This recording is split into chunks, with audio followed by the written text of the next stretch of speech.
Enak aja, udah nyolong, nggak mau kembalikan aset, gue tarik aja deh itu.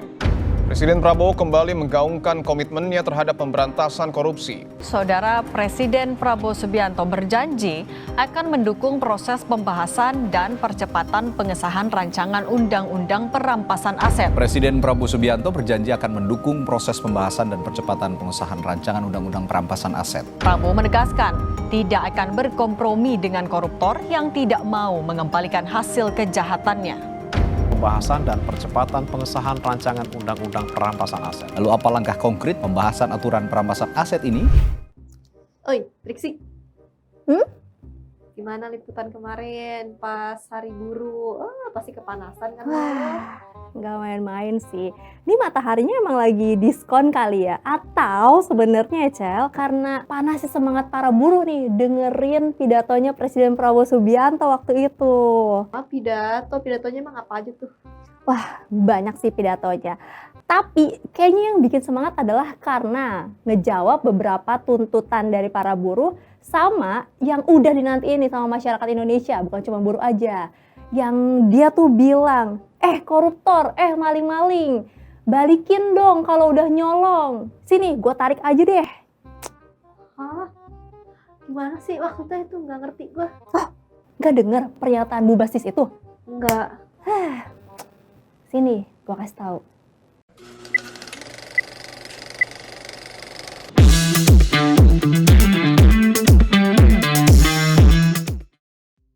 Nah, jadi Sel, waktu di pidatonya Hari Buruh kemarin, Presiden Prabowo tuh ada kasih angin segar. Misalnya kayak dia tuh mau bikin penghapusan outsourcing, terus abis itu janji-janji buat buruh lainnya deh yang udah dituntut. Tapi sebenarnya yang lagi jadi polemik, yang lagi jadi bikin orang penasaran nih, serius nggak ya?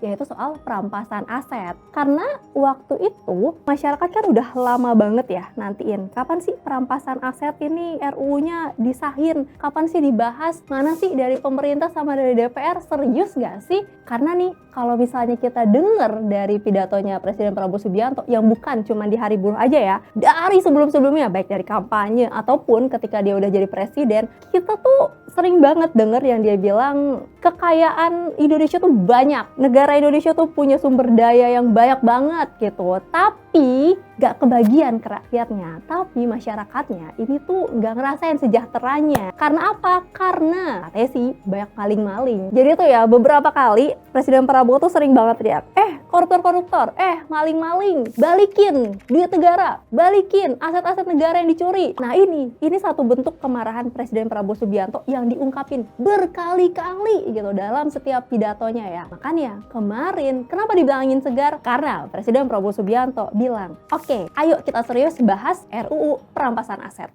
Angka juga pemberantasan korupsi. Saya mendukung undang-undang perampasan aset. Saya mendukung. Enak aja, udah nyolong, nggak mau kembalikan aset, gue tarik aja deh itu.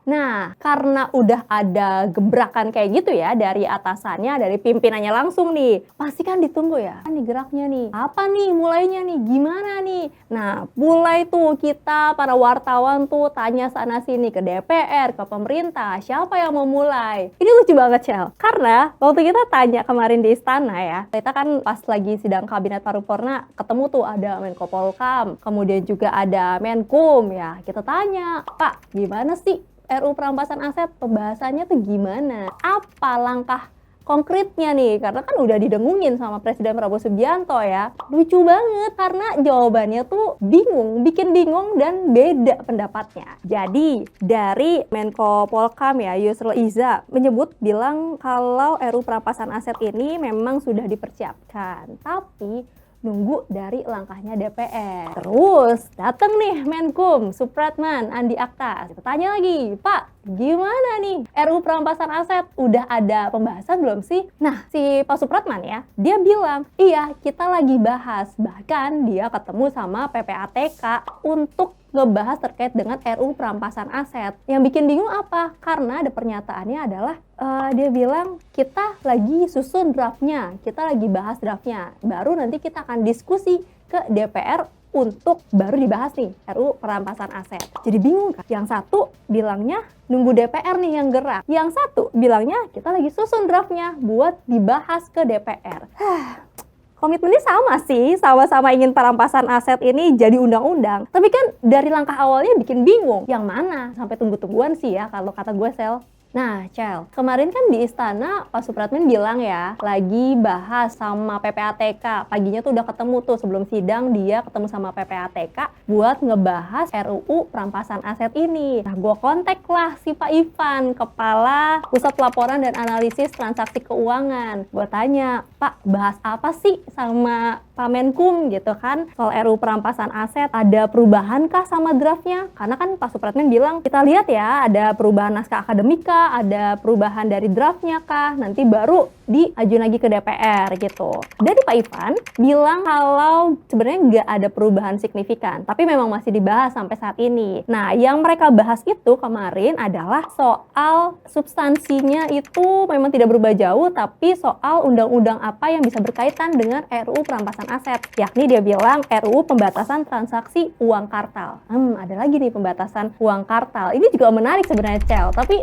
kita fokus dulu ya ke RUU perampasan aset karena nominalnya memang gede banget ya kalau perampasan aset ini. Pak Prabowo aja udah marah-marah, kesel gitu ngelihatnya. Maling-maling ini nggak mau balikin ya duit-duitnya yang udah diambil, tapi masih aja mereka have fun gitu. Ngomongin soal perbedaan pandangan ataupun juga perbedaan pernyataan ya, ini juga terjadi di DPR. Di anggota DPR juga beda-beda nih pernyataannya nih ya. Kalau misalnya kita ke Wakil Ketua DPR Adis Kadir, dibilang kan RUU perampasan aset ini akan dibahas dalam waktu dekat gitu ya. Perampasan aset dibahas setelah pembahasan RUU KUHP yang sekarang tuh lagi rame juga tuh di DPR tuh, RUU KUHP yang lagi mau dibahas sekarang gitu. Terus kalau misalnya Ketua Komisi 1 DPR RI, Dev Laksono, yang bilang posisinya sebenarnya nunggu arahan Presiden Prabowo Subianto. Jadi pembahasannya ya baru dimulai kalau ada gerakan dari pemerintah. Sama kan jadinya tunggu-tungguan nih dari pemerintah, yang satunya dari DPR gitu. Terus dari DPR bilang, bentar ya kita mau bahas RUU perampasan aset, tapi bentar tunggu dulu, kita bahas si RUU KUHP dulu nih, beresin KUHP dulu baru nanti ke RUU perampasan aset. Karena sebenarnya kalau kita tarik ke belakang, RUU perampasan aset ini kan di tahun 2000, sebenarnya udah masuk dari tahun 2023 ya. Nah, tapi kalau misalnya kita tahun 2025 deh, kalau kita lihat dari sidang paripurna, itu RUU perampasan aset nggak masuk dalam prolegnas. Sebenarnya masuk dalam jangka menengah prioritas ya, dari tahun 2025 sampai 2029. Tapi untuk tahun 2025 sendiri, memang RUU perampasan aset ini nggak masuk. Oke, karena bingung ya, yang satunya mau serius, yang satunya nggak masuk ke dalam prolegnas tahun 2025, tapi dari anggota Komisi 3 DPR RI Nasir Jamil bilang nanti RUU perampasan aset ini masuk di tahun 2026. Coba kita lihat ya di sidang paripurna DPR, apakah masuk dalam prolegnas tahun 2026? Ya sih, emang sebetulnya RUU perampasan aset tuh memang udah berkali-kali disebut juga sama netizen loh. Kayak mereka bilang, RUU perampasan aset gimana? Kenapa nggak dibahas gitu ya nggak sih? Bener. Terus kayaknya di sini tuh gue yang harus dikasih tahu secara lebih detail sih, Rix. Kayak apa RUU perampasan aset? Bener sih. Memang netizen aja udah sampai gemes kan di komen-komen, dikit-dikit komen, kapan RUU perampasan aset? Kapan RUU perampasan aset? Nah, kita ngobrolin RUU perampasan aset dulu kali ya, biar netizen tuh makin ngelotok di otak seberapa pentingnya RUU perampasan aset itu. Nah, Cel, jadi kan RUU perampasan aset kan, ya namanya perampasan dan aset, kita mengambil aset-aset milik si koruptor. Jadi kalau dari RUU perampasan aset ini, yang RUU perampasan aset tindak pidana, jadi negara tuh bisa mengambil aset-aset yang diperoleh dari tindakan ilegal ataupun yang berkaitan dengan tindak pidana. Supaya apa? Supaya kerugian negara ini tidak terlalu besar gitu. Jadi kan kita sering lihat ya putusan-putusan para koruptor itu itu cuma berapa tahun sih? Terus udah gitu yang dikembalikan ke negara cuma berapa? Nggak sebanding dengan apa yang dia udah terima, sama yang dia udah pakai, yang udah dia bikin foya-foya tuh hidupnya itu, sama keluarga-keluarganya tuh ya. Nah ini kan bikin gemes ya, kita tuh bayar pajak tapi dia tadi korupsi, terus yang foya-foya orang lain ya, ini bikin gemes kan. Makanya RUU perampasan aset ini gunanya adalah supaya ngambil lebih banyak aset-aset ataupun perolehan-perolehan dari tindak pidana korupsi ataupun juga dari yang ilegal yang jumlahnya itu lebih besar dibandingkan sebenarnya pendapatannya mereka sendiri, supaya dibalikin ke negara. Nah, ada nilainya sebenarnya, Sel. Jadi kalau misalnya dari RUU perampasan aset tindak pidana itu yang bisa diambil oleh negara senilai 100 juta rupiah ke atas, serta aset yang berkaitan dengan tindak pidana dengan ancaman pidana 4 tahun atau lebih. Lumayan kan? Berapa triliun, berapa miliar yang bisa dibalikin tuh.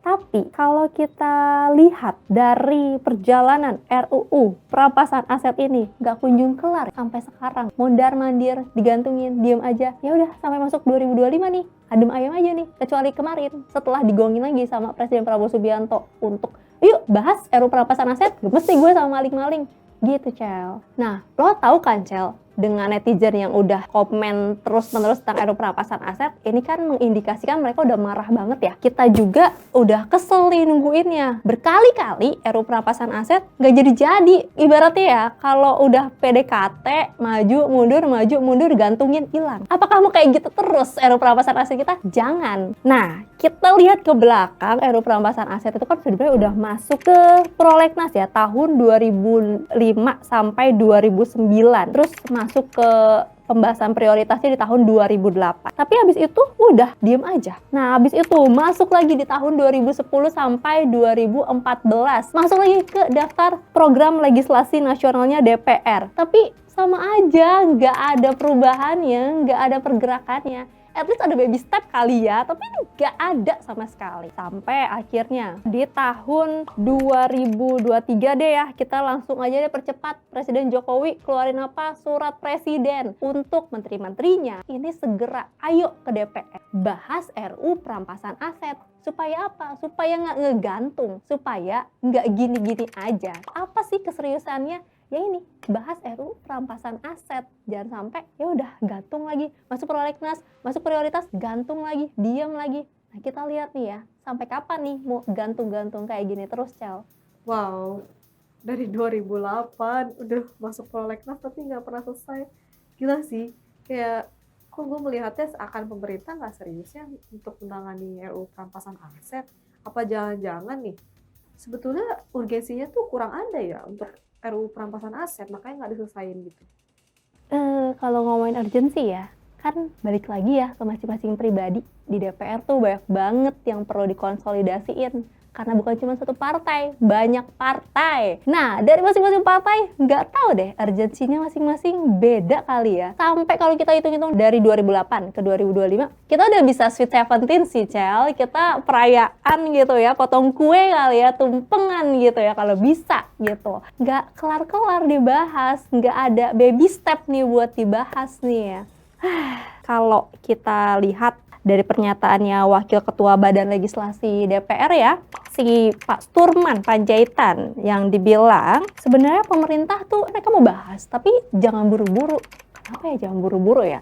Banyak yang perlu diperbaikin, mengingat aturan tersebut mencakup unsur pidana. Terus draftnya yang udah ditaruh dari tahun 2023, ini juga mandek gitu ya, yang udah dikasih. Kayak apa sih yang masih menjadi pertahanan mereka untuk nggak ngebahas apa sih yang dipermasalahin dari masing-masing partai-partai itu ya, untuk nggak serius bahas RUU perampasan aset. Oh, karena kemarin ya, Cel, kemarin kan pas gua ke istana, gua nanya nih sama Ketua Umum Partai Golkar, Bahlil, Pak, gimana sikap dari Golkar untuk ngebahas RUU perampasan aset? Dia bilang gini, ya kalau untuk kebaikan negara kita support, tapi kita lihat dulu apa pembahasannya. Ada tapinya tuh tentu aja. Nah, itu baru satu partai, belum partai-partai yang lain ya. Seperti apa gitu kan. Padahal kalau kita lihat di tahun ini pemerintahan, partai-partai yang di DPR ini kan sudah mostly itu adalah pendukung pemerintah. Kalau presidennya udah ngomong, ayo bahas RUU perampasan aset, harusnya partai-partainya mendukung kan. karena kan sudah satu koalisi nih istilahnya ya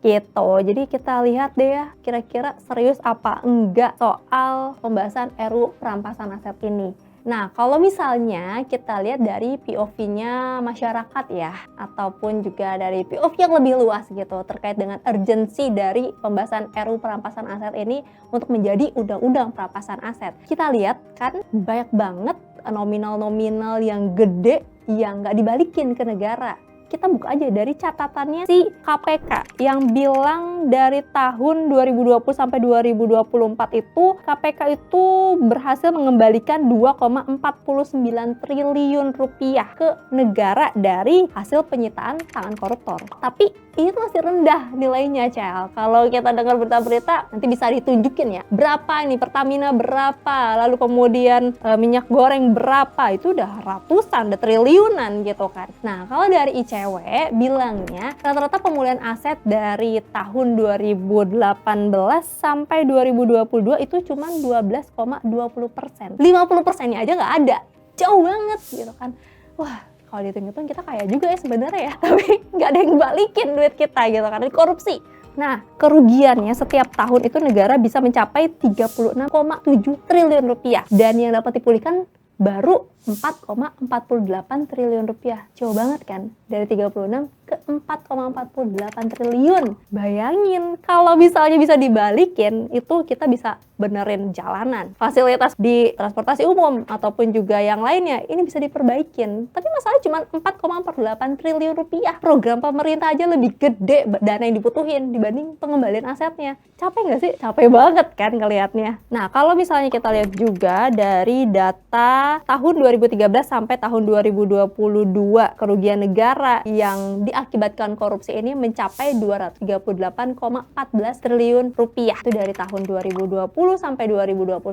Ini terus ada peningkatan dari kerugian keuangan negara akibat korupsi. Jadi terus meningkat, terus bertambah banyak kerugiannya, tapi nggak ada keseriusannya untuk ngebahas RUU perampasan aset ini. Aneh ya? Aneh. Nah, ICW mencatat tahun 2023 nih, Cel, terdapat 791 kasus dengan 1.695 tersangka. Tersangkanya sampai 1.000. Bayangin berapa duitnya. Dan kalau kita lihat ya, dari tahun 2020 sampai 2023, kasus korupsi ini juga meningkat. Miris ya sebenarnya. Nah, makanya kenapa RUU perampasan aset ini dinilai urgent banget, harus segera dibahas, dijadikan undang-undang supaya dari koruptor-koruptor ini bisa jera. Karena kalau cuma dihukum tuntutannya misalnya 10 tahun, tapi dapat putusannya 3 tahun, 4 tahun, sedangkan pengembalian uangnya juga cuma sedikit, jauh dari apa yang dipinta sama jaksa penuntut umum, ya mereka tetap kaya. Ya mereka masih punya simpenan tuh di belakang tuh. Jadi mau di penjara juga mereka masih leha-leha, keluar penjara juga nanti mereka masih kaya raya. Kan ya? Semoga dengan RUU perampasan aset ini bikin para koruptor jera, karena harus balikin tuh aset-asetnya, akan diambil tuh sama negara, aset-aset yang dimilikin sama para koruptor itu sendiri. Cel, mungkin lo bertanya ya, kenapa sih mesti perampasan aset? Karena dari peneliti ICW sendiri bilang koruptor itu paling takut duitnya diambil. Koruptor paling takut dimiskinkan. Makanya RUU perampasan aset ini penting banget, garis bawahi, penting dan urgent sebenarnya. Jadi selain memberikan efek jera bagi para koruptor, harapannya RUU perampasan aset ini bisa menghentikan dari tindak pidana pencucian uang dan bisa memulihkan lagi aset-aset negara. Yang kalau Presiden Prabowo bilang, gue tahu nih mana aset negara, mana bukan. Jadi balikin, itu yang dibilang Prabowo. Ya, jadi udah lebih dari 20 tahun kita semua menanti kapan RUU perampasan aset bisa menjadi undang-undang perampasan aset yang jadi senjata ampuh, bukan cuma buat menghukum para koruptor, tapi bisa mengembalikan harta hasil kejahatan mereka, terutama dari para koruptor-koruptor itu ya. Dan kalau udah ada secercah harapan dari Presiden Prabowo Subianto untuk segera bahas RUU perampasan aset, tentu yang harus kita nantikan dan kita kejar adalah langkah konkret. Jangan sampai lempar-lemparan lagi. DPR bilang nunggu pemerintah, pemerintah bilang nunggu DPR. Abis itu udah tunggu-tungguan, naskahnya belum beres, naskah akademiknya perlu diperbaikin. Lama-lama gak jadi-jadi. Langkah konkret ini yang jadi kunci. Dan kalau kita lihat korupsi yang makin marak, kemudian kerugian negara yang makin tinggi dan gak sebanding dengan apa yang dibalikin sama mereka ke negara, ini menjadi urgensi, menjadi prihatinan yang seharusnya dilihat bukan cuma dari masyarakat yang keluar-keluar, tapi juga dari pemerintah. Kalau mau masyarakat, kalau mau negaranya maju, ada pembangunan, harusnya mereka benar-benar serius untuk ngebahas RUU perampasan aset dan mensahkan jadi undang-undang perampasan aset. Kalau undang-undang perampasan aset ini udah sah, berarti kan para koruptor itu udah nggak punya dana lagi nih. Mereka yang selama ini bisa punya backingan dengan aset-aset mereka dan kekayaan mereka, sekarang udah nggak bisa lagi. Udah diambil sama negara, jadi untuk ngebiayain kejahatan mereka yang terorganisir ataupun langkah-langkah mereka ke depannya itu semakin dipersempit. Jadi kejahatannya diharapkan juga selesai. Koruptor-koruptor itu juga jera untuk ngelakuin tindakannya. Dan dengan dikembalikannya aset negara, apa yang terjadi? Pembangunan di negara pasti lebih baik. Banyak yang diperbaikin, banyak yang lebih maju, program-program prioritas bisa didanai dengan baik lewat dana-dana itu. Nah, terakhir ya, Cel, intinya RUU perampasan aset ini bukan cuman untuk menghukum, tapi ini untuk mengembalikan hak publik. Jadi, kita, publik, berhak bertanya, sampai kapan kita harus menunggu? Hai DPR, hai pemerintah. Oh my god, 20 tahun loh. Jadi ibarat kalau orang lagi PDKT, mau udah deket nih, pacaran, nggak jadi. Terus pacaran, nggak jadi lagi. Gimana sih, kayak gak enak tahu digantungin. Terus gimana sih? Jadi kita harus nunggu nih. Ada, kalau ditunggu-tunggu mau sampai kapan ya? Mau sampai ditikung? Mau ditikung? Enggak dong. Jadi Kita harus gimana? ya kita kejar kali ya. Bantuin nggak? Kejar aja ya? Ya, yuk. Bareng tapi ya. Oke, backup gue ya. Justru gue takut nih, gue minta oke. bantuan lu nih. Yaudah, bersatu kita teguh. Suara rakyat Bareng ya. pasti prioritas. Yuk. Yuk.